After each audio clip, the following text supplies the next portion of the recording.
Assalamualaikum warahmatullahi wabarakatuh.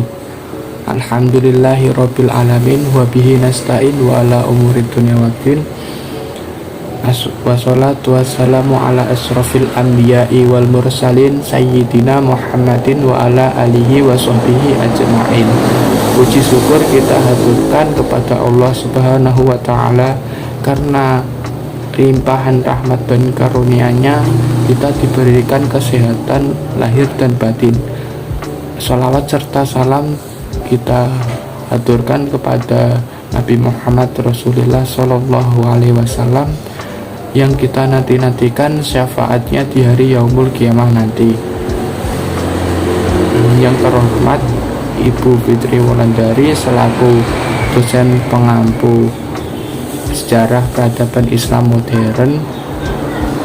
Pada kesempatan hari ini kami dari kelompok 3 ingin memaparkan materi kami yang berjudul Gerakan Turki Muda dan Aliran Pembaruan dalam Islam sebagai tugas UAS mata kuliah sejarah peradaban Islam modern.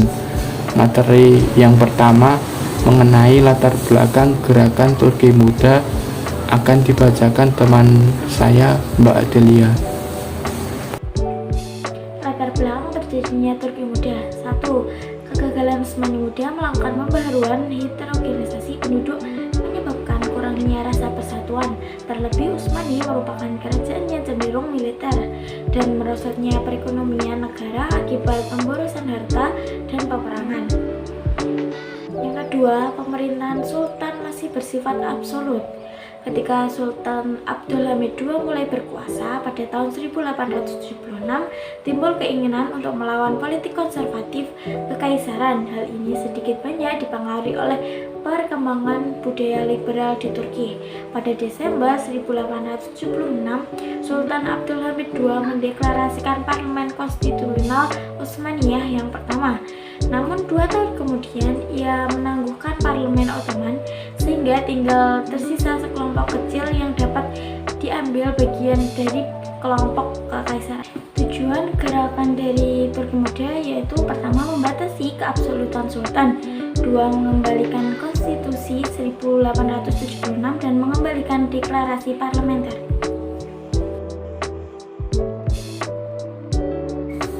Materi yang kedua, tokoh yang mempelopori Gerakan Turki Muda. Yang pertama dari kalangan intelijensia. 1. Ahmad Riza. Ahmad Riza beranggapan bahwa untuk memajukan Turki Utsmani perlu peningkatan ilmu pengetahuan dan pendidikan. Pendidikan yang baik menurutnya harus didasarkan pada pemerintahan konstitusional. Ahmad Riza menyuarakan pemikirannya melalui surat kabar Masfarat. Yang kedua, Zia Golkap berpendapat bahwa negara Turki terdiri dari 3 karakteristik, yaitu Turkifikasi, Islam, dan modernisasi. Ketiga karakter itu yang membuat gagasan Golkap berbeda dengan tokoh nasionalis lain. Turkifikasi maksudnya adalah Golkap ingin rakyat Turki mencintai negaranya, baik dari segi budaya maupun keberagaman yang ada di negara Turki. Islam maksudnya adalah Golkap ingin Islam di negara Turki kembali seperti pada masa kerajaan Utsmani. Ia juga memisahkan antara agama dengan negara. Modernisasi yang dimaksud di sini adalah mengambil semua peradaban Eropa, tetapi bukan dari segi budaya, melainkan dari segi metode maupun pembelajaran yang ada di Barat. Yang kedua dari kalangan politikus, yaitu dari Mehmet Murad.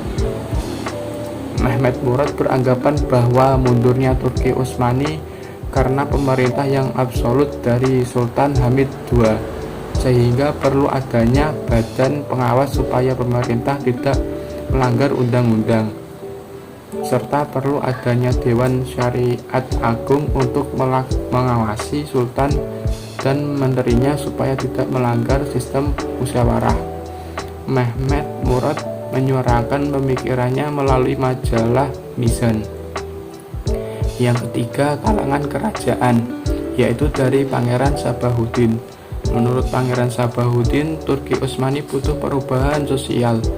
Ia beranggapan masyarakat yang maju adalah masyarakat yang mandiri dan sanggup mengubah keadaan melalui desentralisasi pemerintahan. Pangeran Sabahuddin menyuarakan pemikirannya melalui majalah Tereki. Yang keempat, dari kalangan ulama, yaitu dari Sayyid Nursi. Bentuk dan ide pemikiran beliau dengan cara menentang pembagian sistem pendidikan Turki, serta beliau ingin mereformasikan kurikulum pendidikan agama di Turki. Yang kelima, dari kalangan militer, yaitu dari Mustafa Kemal Atatürk. Mustafa menurutnya Turki Utsmani butuh perubahan sosial. Mustafa Kemal beranggapan masyarakat yang maju adalah masyarakat yang mandiri dan sanggup mengubah keadaan. Ia berkeinginan agar terjadinya desentralisasi pemerintahan. Mustafa Kemal menyuarakan pemikirannya melalui majalah Tereki. Pembaruan di Turki muda ada 3 aliran pembaruan. Yang pertama itu Islamisasi, yang kedua Westernisme, dan ketiga nasionalisme. Aliran pembaruan pertama yaitu Islam atau Islamisasi. Golongan Islam yang mengambil bentuk-bentuk pembaruan dari Barat tetapi memperhatikan prinsip-prinsip agama Islam di dalam mengadakan pembaruan. Aliran pembaruan ini merupakan lawan terkeras bagi Westernisme. Kelompok ini menghendaki suatu pemerintahan yang memberlakukan syariat baik sebagai konstitusi. Mereka juga menghendaki diberlakukannya syariat sebagai satu-satunya hukum yang berlaku bagi seluruh rakyat. Mengingat mayoritas penduduk adalah Muslim, Mehmet, salah satu tokoh dalam aliran ini, berpendapat bahwa memajukan Turki Utsmani tidak perlu mengambil kebudayaan Barat secara utuh. Dalam hal ini, ia memberi contoh yaitu bangsa Jepang yang bisa maju dengan memfilter ilmu pengetahuan dan teknologi bangsa Barat dan meninggalkan kebudayaannya. Ia juga berpendapat bahwa kelemahan umat Islam saat ini bukan karena agamanya. Ia menolak dengan keras pendapat yang mengatakan bahwa agama merupakan penghalang dan penghambat kemajuan. Aliran yang kedua yaitu aliran Barat atau Westernisme. Golongan Barat yang ingin mengambil Barat sebagai dasar modal pembaruan. Aliran Barat ini beranggapan bahwa dunia Barat saat itu telah mencapai peradaban yang tinggi. Sebagai bukti adalah bangsa Barat telah mencapai keberhasilan mengembangkan ilmu pengetahuan dan teknologi. Maka dari itu, mereka juga telah meninggalkan tradisi-tradisi lama, termasuk tradisi keagamaan yang tidak sesuai dengan perkembangan zaman. Dalam pandangan Westernisme ini, jika ingin maju, kerajaan Utsmani harus berkiblat pada bangsa Barat serta mulai meninggalkan tradisi dan institusi-institusi lama yang telah ketinggalan zaman. Karena bagi mereka, Westernisme, tradisi, dan institusi lamalah yang menjadi penyebab kemunduran bangsa.